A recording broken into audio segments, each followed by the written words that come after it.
The raids on Afghanistan targets continue today. I'm Dustin Grove. And I'm Kylie Gandalf. Domestically, the government released an international list of most wanted terrorists. Skip Lozier joins us with a wrap of today's major events. It's our top story at 9:30.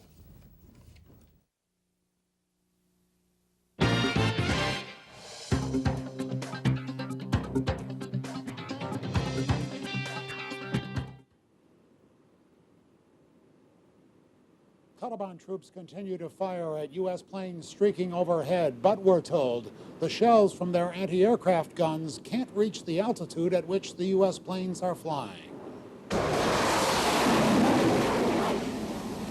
Throughout daylight hours and into Wednesday night, U.S.-led planes and missiles struck at targets around several cities in Afghanistan. Heaviest hit, the area around the Taliban stronghold of Kandahar, where dozens of explosions rocked the city. And explosions are also heard again at the Kabul airport. America thinks it will win the war, but it is ignorant of the fact that war is not won merely by material things. Sources say U.S. ground troops, probably special forces, could play a significant role at times and might soon be ordered into Afghanistan. Now is the time to draw the line in the sand against the evil ones. And this government is committed to doing just that. At FBI headquarters, the president unveils a new international most wanted list, 22 ruthless terrorists, including Osama bin Laden. Later, Mr. Bush met with the Secretary General of NATO. These terrorists are not 10 feet tall. They are not insuperable. They're not unvanquishable, but we are. 2, 1, green light.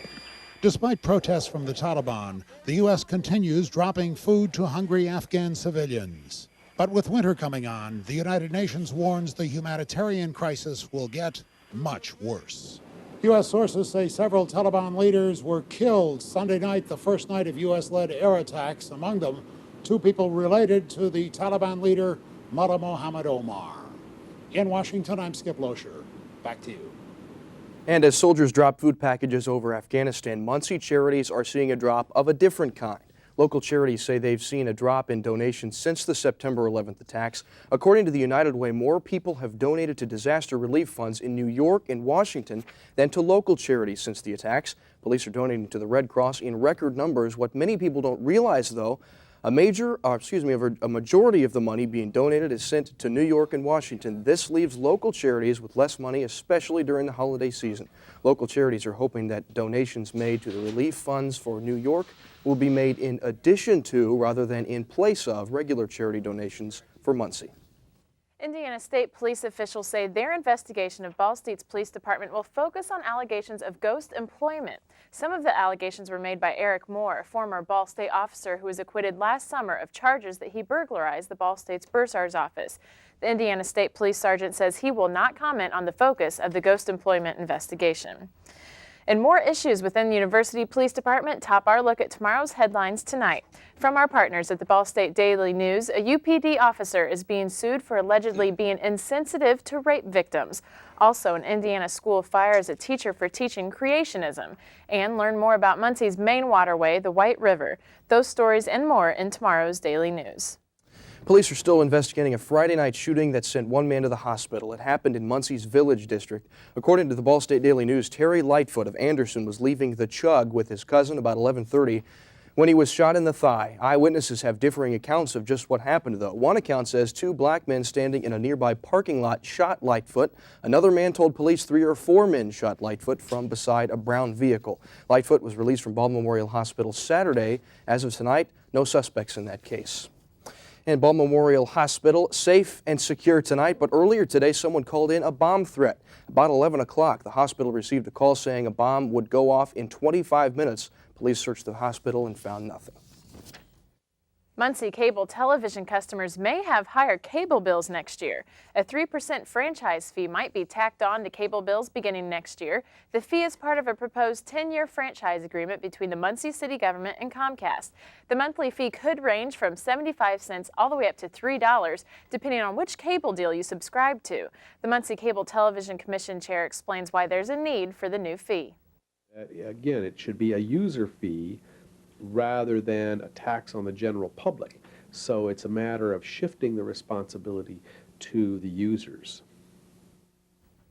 A final agreement on the fee will come later this fall.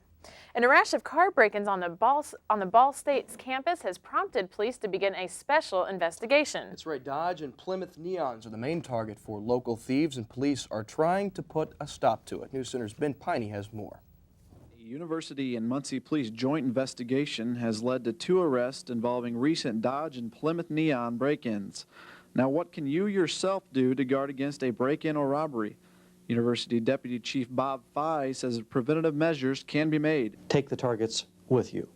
That is, take the CDs, take the sound system, take the packages with you, or stow them in the trunk. Dodge and Plymouth Neons are being targeted for easier entry, according to police. Some theorize that the Neon is easier to get into than some other cars. One suspect from Cowan is charged with 12 accounts of theft and 3 accounts of stolen property. The other, a juvenile, charged with 7 counts of theft. Police believe several individuals were working the Delaware County area. Will these arrests make a difference? We'll wait and see if it stops. It's just too soon to tell yet. We hope that'll be the end of it. 2 people have already been arrested, but police say the investigation will continue. John Shaner joins us now with first forecast, and it started off good, but then it was a good day gone bad. Got rainy. Didn't even bring my umbrella this morning. Didn't think of it. Well, that was your mistake, definitely, because we had some mild, sunny weather in the morning, but then rain in the afternoon, and unfortunately, tomorrow will be more like the second half of the day than the first half of the day. Taking a look at your 24-hour forecast, tomorrow morning when you wake up, rain, 59 degrees in the afternoon. More rain, 64 degrees, and at night, more rain. Yes, once again, 56 degrees. I'll have your complete forecast coming up in a few minutes. Keep the umbrellas handy, huh?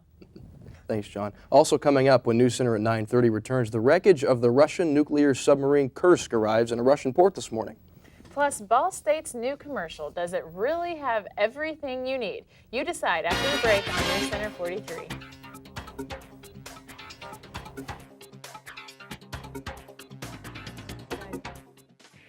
In East Central Indiana, there is only one place to turn for local news.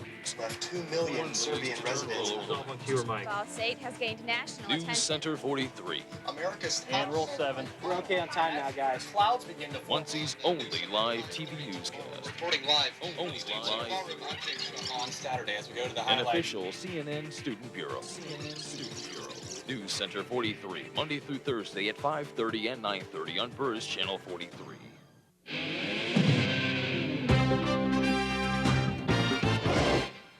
The Russians' nuclear submarine that sank more than a year ago is back above water tonight. A group of Dutch workers brought the wreckage of the Kursk to a Russian port early this morning. Engineers will now test the wreckage for radiation leaks. Then Russian Navy officers will remove the sub's 22 cruise missiles. A Portland, Oregon man says he's putting his green thumb to good use. Larry Eaton planted a unique object in his front yard, an upside-down school bus. Eaton is a heavy equipment contractor who had just built his expensive home when the state built a prison on the other side of the street. It's Eaton's way of protesting the prison.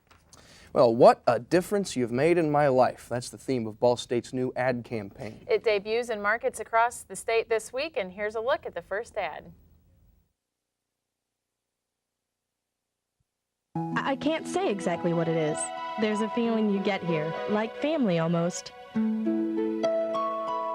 Classes that really make you think. An amazing faculty that you can actually talk to. New friends that I know I'll have all my life. It's everything. Everything I need. Everything I need. Academic excellence at Ball State University. Oh, what a difference you've made in my life. Big difference from the earlier ad campaign. According to Ball State Marketing Director Al Rent, there's good reason for the new commercials. But we're at a point now where we think we're really ready to talk about just the overall image of the campus and who and what we are. The other spots will feature 2 students and a faculty member. They will air in Indianapolis, Fort Wayne, South Bend, Evansville, and on cable in Northwest Indiana. Well, what do students think of the new ad campaign that totes the slogan, "What a difference you've made in my life"? NewsCenter's Nikki Powers hit the streets tonight to find out. What like the commercials are better than they used to be because they're a little bit more down to earth and a little more collegiate.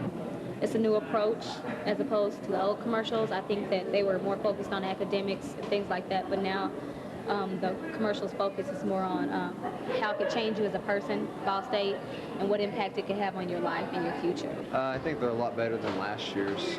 Show Ball State more as a more wholesome university. For sure, they certainly are different from last year. Yeah, you went from one extreme to the other, really, I think, so. Yeah, we'll see. What do you think of them, John? Well, all I know is the weather, and the days made a lot of difference in the weather, that's for sure. Yesterday, very nice. Today, not so nice. Tomorrow, also not so nice. I've got a complete look at the forecast. Also, a look at the radar will show you that showers are breaking up right now, but there's more off to the west. I'll show you what's in store coming up next.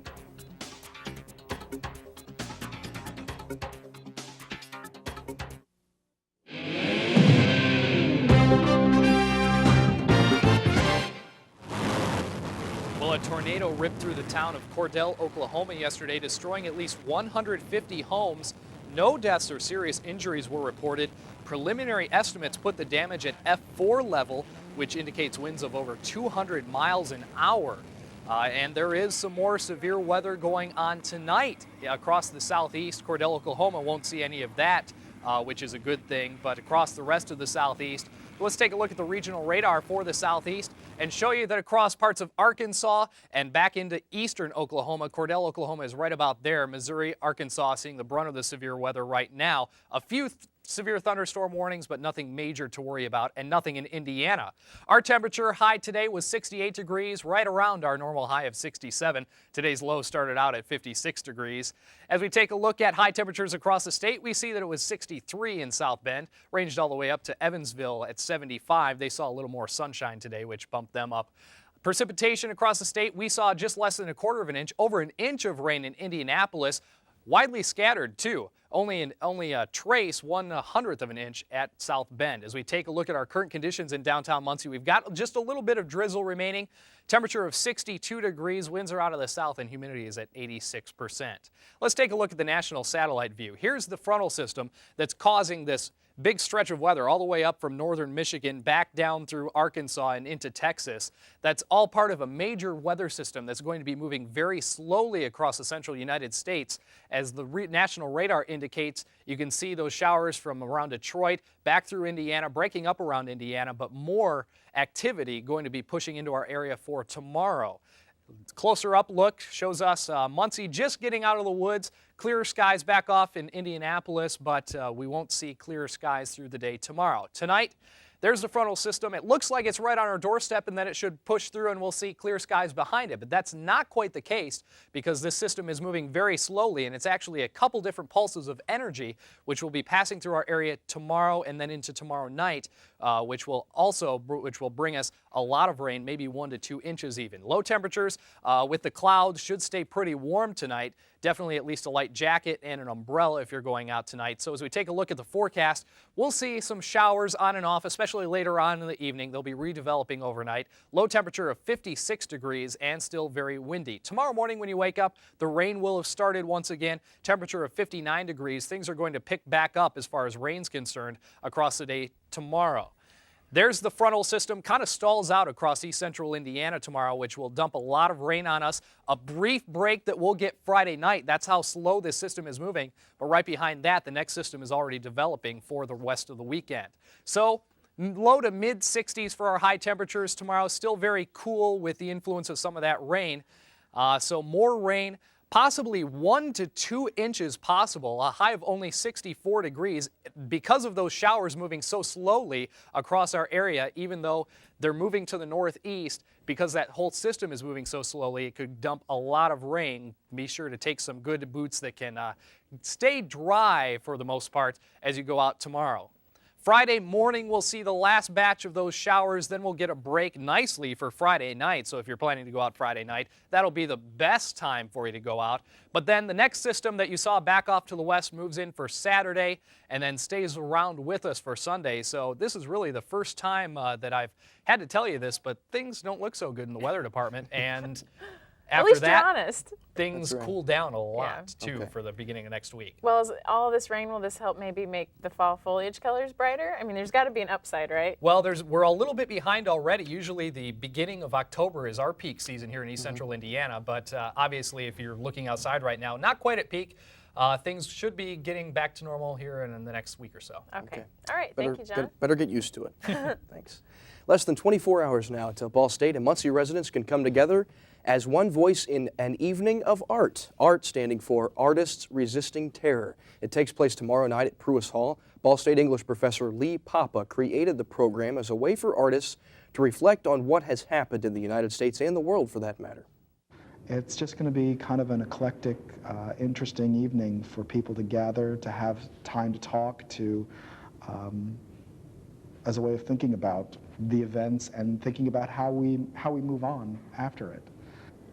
I started Artists Resisting Terror as a forum for one thing, for artists to discuss what is this new role artists may have to play, as a place to develop ideas of how artists can respond to the events of September 11th, as well as to the war that is going on and will be ongoing.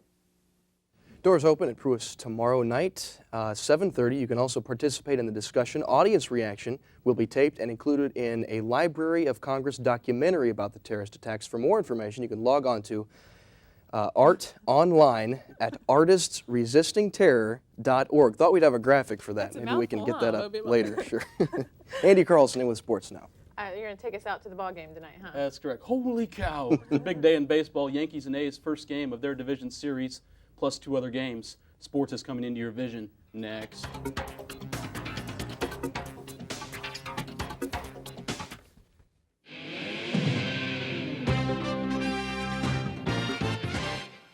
And after barely squeaking by the Athletics last year, 20-game winner Roger Clemens and the New York Yankees begin a new series tonight in New York. Jason Giambi had a sacrifice fly in the first, and Terrence Long had a homer in the fourth to put the A's up 2-0. But the Yankees closed the gap to within 1 in the fifth with an RBI single by Chuck Knobloch. Also, A's pitcher Mark Mulder has 4 strikeouts. Clemens is already out of the game after just 4 innings and giving up 2 runs. Currently, the A's are up 2-1 in the 7th inning. And with Randy Johnson on the mound and holding a 1-0 series lead, many thought the Arizona Diamondbacks would roll to within 1 game of the NLCS. However, St. Louis Cardinals pitcher Woody Williams wanted no part of that. After a 2-run homer in the first inning by Albert Pujols, Williams took over. Go to the highlights, top of the 6th. Williams here hanging onto a 3-0 lead, robbing Tony Womack of a base hit. Later in the inning, Steve Finley falls prey to one of 9 strikeouts on the night by Williams. Cards went on to win the game 4-1, tying the series at 1 apiece. And earlier this afternoon, Tom Glavine pitched a scoreless 8 innings as the Atlanta Braves shut out the Houston Astros 1-0 to go up 2-0, headed back to hot Atlanta.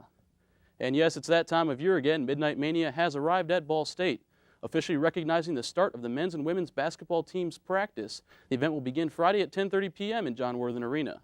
The BSU men's and women's teams will be introduced and take the floor just after midnight. They will also scrimmage and have a dunk and 3-point shooting contest. What makes the night even better? It's free of charge. The ticket office will also be open to fans interested in purchasing tickets for the upcoming season. The Delta Eagles are on the hunt for another championship. After starting their season 7-1, the team is already ranked 6th in Class 4A. Much of the success can be attributed to their dynamic offense. NewsCenter reporter Ricky Semler talked with the team earlier last week.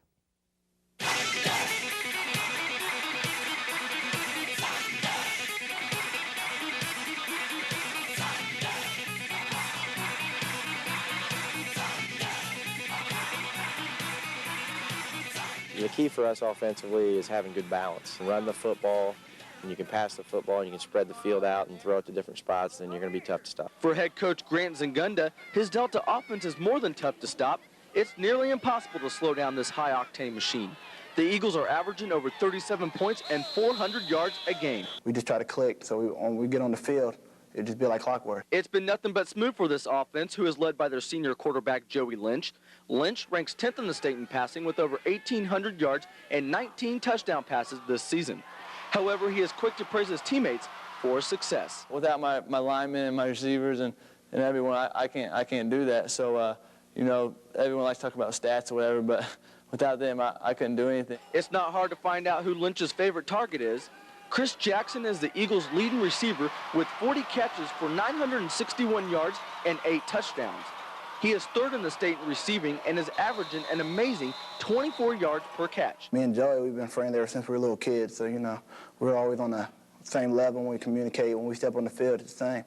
Joey gives me the ball, and I just try to do my best to catch it for him. Because opponents loaded up so much to stop the Delta air attack, Eagles junior running back Aaron Kirchhoff made them pay. Just for me, running the ball is just great. I love it. Defenses dread Kirchhoff with the ball. He is averaging 8.4 yards a carry and has 7 touchdowns on the season. Aaron really is just a tough kid, great fullback for our offense. As much as these three are enjoying the success their team and themselves are having this season, they all three have something bigger in mind: to make it to the RCA Dome and win the Class 4A championship. Reporting for NewsCenter, I'm Ricky Simler. Those high school kids, they keep getting bigger and bigger. No kidding, no kidding. My little brother's an aspiring high school football star, and he's pretty big, and he's only in middle school, but they take it serious at that age, too. Oh, watch out for him. Yeah, I do. He can knock me over easily. Good luck to him. We'll be back with another look at the forecast after this.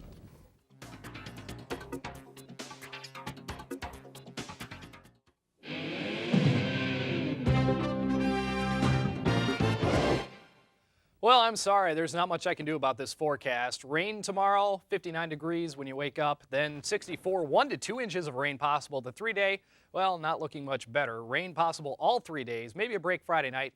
Temperature up to 70 on Saturday, but then cooling off for Sunday. Keep the umbrellas handy, No huh? kidding. Most definitely. Okay, thank you, John. Artist Resisting Terror, the program tomorrow night at Pruis. We promised you we'd get that graphic up. Can we do that? There we go. Okay. There it is. Doors open at 7:30. Show is at 8 o'clock. They encourage your participation. And the address right there, artistresistingterror.org. That is a mouthful. Check that out. Well worth it, though. Right. Okay. Thanks for joining us at 9:30. I'm Dustin Grove. And I'm Kylie Gandalf. NewsCenter 43 is an official CNN Student Bureau. Be sure to tune in tomorrow night for NewsCenter at 5:30. Good night.